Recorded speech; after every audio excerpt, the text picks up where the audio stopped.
Vérifiez visuellement l'intégrité de l'emballage. Le produit est stérile. Ne pas utiliser si l'emballage est endommagé ou ouvert. 2. En utilisant une technique aseptique, ouvrez l'emballage stérile pour accéder à l'ensemble intraveineux principal, rondello. 3. Le cas échéant, fermez le capuchon à prise d'air du perforateur. 4. Vérifiez que la poignée rondelleuse est en position de rinçage. 5. Fermez la pince à roulettes de l'ensemble intraveineux principal rondello. 6. Retirez le revêtement de protection de l'embout du perforateur. L'extrémité exposée de la pointe du perforateur ne doit pas entrer en contact avec quoi que ce soit, sous peine d'être contaminée. 7. Perforez le sac contenant de perfusion. 8. Maintenez la chambre compte-gouttes en biais à l'envers et positionnez-la au même niveau que le rondello. Ouvrez ensuite la pince à roulettes de l'ensemble intraveineux et remplissez la chambre compte-gouttes. 9.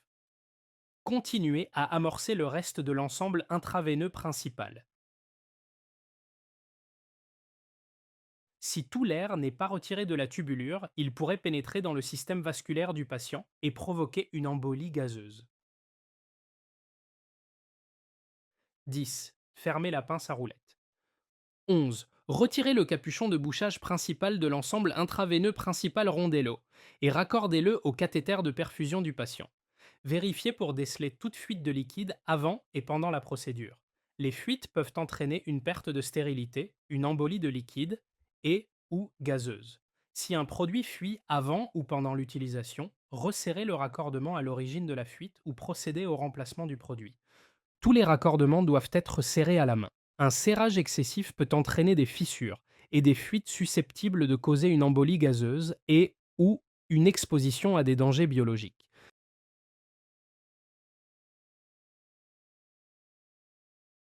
1. Vérifiez que la pince est fermée sur l'ensemble intraveineux secondaire avant de débrancher. 2. Vérifiez que la poignée rondello n'est pas alignée sur la position de médicament. 3. Le cas échéant, retirez le capuchon protecteur du connecteur lower lock sur la position de médicament. 4. Retirez le capuchon de l'ensemble intraveineux secondaire et raccordez-le au connecteur lower lock à la position de médicament. 5. Renouvelez l'opération pour chaque ensemble intraveineux secondaire suivant.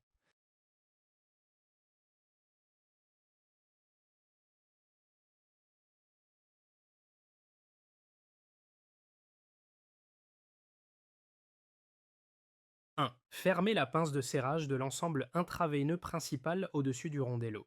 2. Tournez la poignée rondello vers la position de médicament et ouvrez la pince sur l'ensemble intraveineux secondaire. 3. Ajustez la pince à roulettes sur l'ensemble intraveineux principal rondello et régulez la perfusion vers le patient.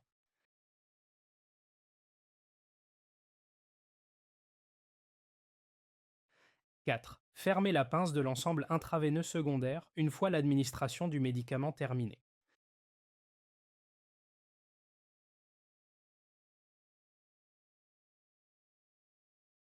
1. Tournez la poignée rondello vers la position de rinçage adjacente. 2. Ouvrez la pince de serrage au-dessus du rondello et rincez.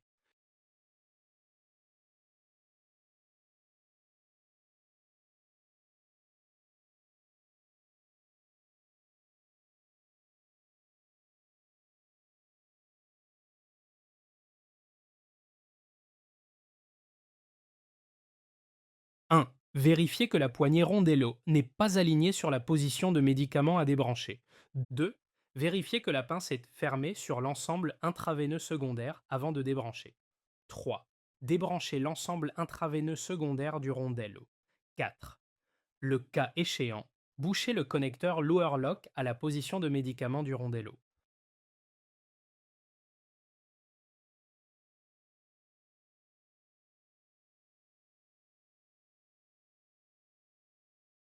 1. Fermez la pince à roulettes de l'ensemble intraveineux principal. 2. Débranchez l'ensemble intraveineux du cathéter de perfusion du patient.